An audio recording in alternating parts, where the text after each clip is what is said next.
Okay, you got it. I'm your GRSP student for this year, so like it or not, you're stuck with me. I'm attending Clayton State University, and I'm majoring in history, and I look forward to getting to know you all. So, wait, it's supposed to go with it, right? There, okay. There we go. Yeah. Anyways. The arrows are down at the bottom where you can click on it to make it go backwards or. Okay. So I am from Estonia. A lot of people don't know where that is. I figured that out when I first got here. It's a small country by the Baltic Sea. We're bordered by, we have land borders with Russia to the east, Latvia to the south, and we also have sea borders with Sweden and Finland to the west and respectively. So we have a population of about 1.3 million. I went through the trouble of converting our total area to square miles, which is 17,000. So it's a lot smaller than Georgia. And we have a pretty long history with foreign powers. We actually gained independence in 1918, but that was after a very long struggle, approximately 500 years, when we were constantly under foreign powers. It was mostly Russia, but then it was like Danish, Swedish people, and then we also had the Germans as well during some time period. And we gained independence in 1918. Then we had our independence for 32 years, 22 years, until Russia decided to invade us again. And we were under Soviet power for 61 years. And it's really interesting because I'm one of the few who has now grown up in the free world era, where my parents grew up during the Soviet Union, did all the things that went on during that time period. So it has been really interesting to see how the world has really changed during that time. But I mean, the Soviet era did have its perks. Almost all of my family, they speak fluent Russian, which I think is a great bonus, especially in this world where we're bordered by Russia and we all have a lot of business relations with them as well. So the inventors of Skype, the people who programmed it, were actually Estonian. A fun fact you probably did not know. And we also are really known for our song festival that's held in like early July every 4 years. There are approximately 30,000 people singing, and in total we have, combined with the singers, we have about 200,000 people there. So a lot of people. They also have concerts in that same venue, but the turnout hasn't been that great. I mean, for Madonna, it was just 50,000, so we've got our priorities. Okay,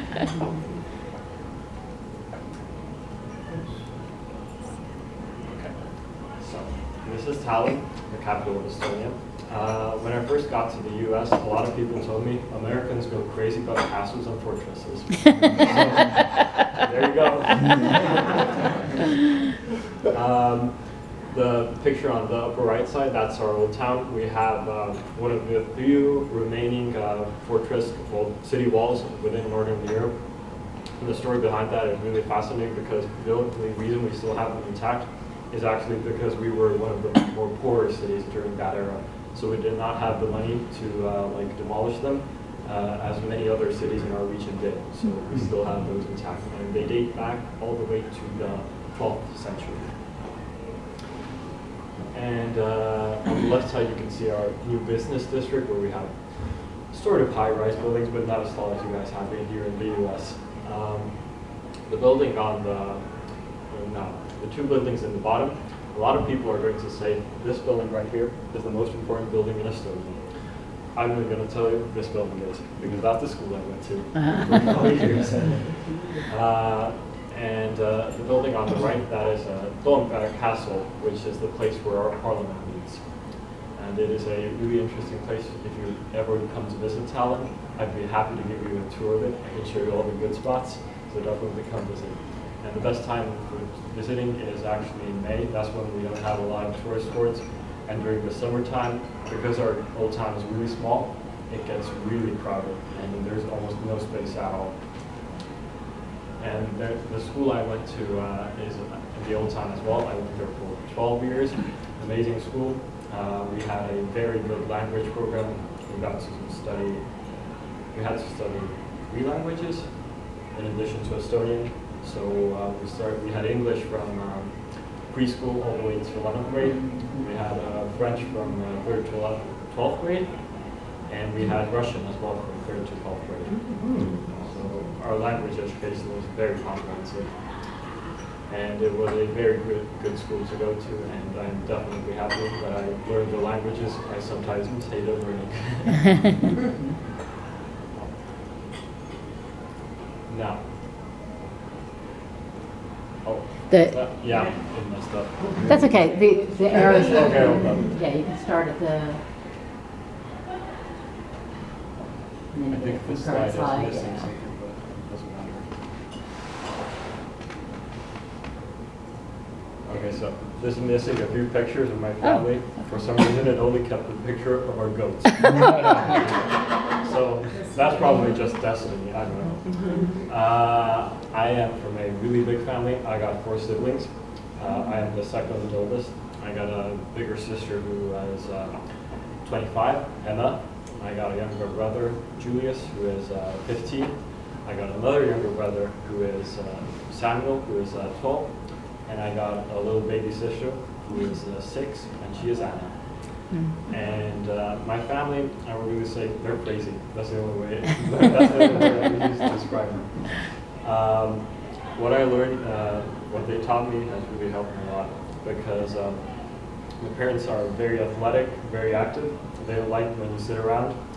And when I went to kindergarten, when I went to school, we live approximately 25 miles from the capital where I went to school in kindergarten. And so I got up 5:15 a.m. every morning, and my dad would take me and my siblings swimming to a pool, and then we went to school. And it's been like that ever since I went to kindergarten. Well, it's not like that now that I'm here, but yeah, that's something I definitely would like to point out, that they're pretty crazy about doing all sorts of sports, and I really like that as well. But when I came to the U.S. and when I started communicating with my peers in high school and here as well, I learned that was not the case for a lot of them. So it was a bit of a shock to me. I was like, "What are you doing here in the morning?" But yeah, I really like swimming. I really like playing tennis as well. A game I recently discovered about 2 years ago. It really fascinates me. We also have 4 horses. So I really love horseback riding, doing everything with animals. I mean, it's really nice.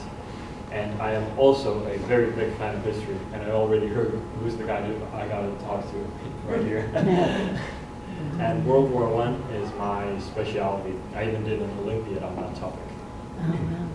So, and I am also very interested in debating and modeling the United Nations, modeling the European Parliament, all that kind of thing. And I'm trying to get involved in the university as well right now. I'm sorry, you said you did an Olympiad? Yeah. Olympiad. What's that? That's like,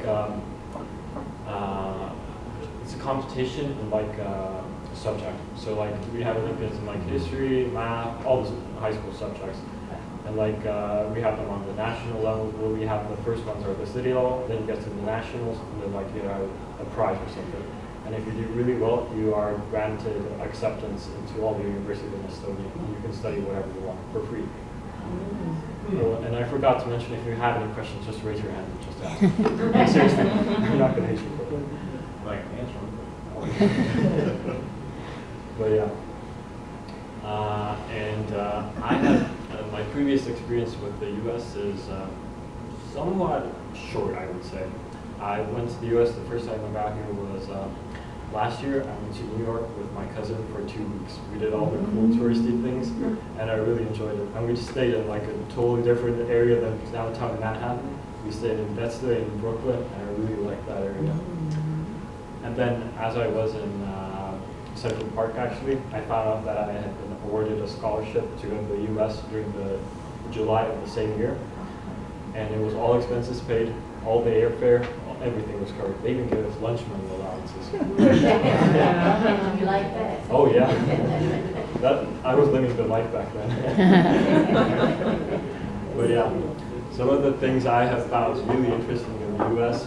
is that you have a lot of staple foods with corn, which is, I love corn, like seriously. It's, yes.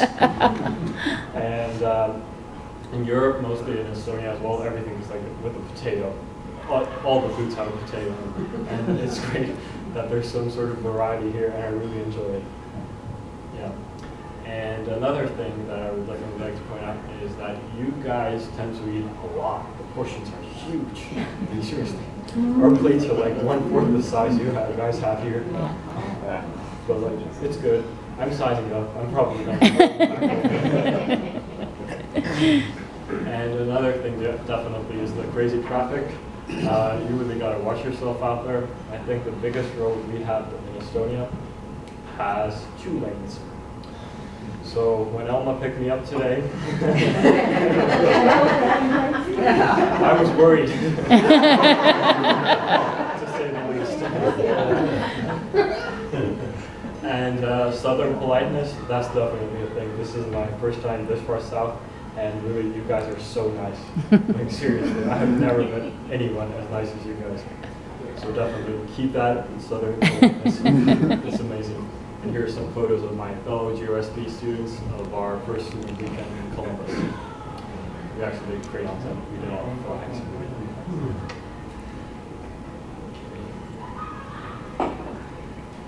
So, the things I hope to accomplish this year. Firstly, get involved. I really want to get involved in all the projects you got. If you have some space or anything, definitely please let me know. I will do my best to join you. Secondly, well, you gotta have fun, right? And the third one, see the Bulldogs. That's how I For the third one, have you had all your vaccinations and shots? Have you had all your vaccinations and shots before you go see this bulldog? I'll get that checked out. But yeah, I'd encourage it. I heard it's crowded. Yeah. And definitely attend some sport games, and I definitely want to visit Martin Luther King's house. That sounds extremely interesting, and because I have a long history doing everything that has to do with water-related things, yes please. And that's why I added Georgia Aquarium as well. Well, I can't swim there, but and I would definitely like to attend a concert as well. We sometimes get big name concerts in Estonia as well, but not as frequently as you guys do. So if anyone's thinking of going to one, give me a call. And thanks, y'all.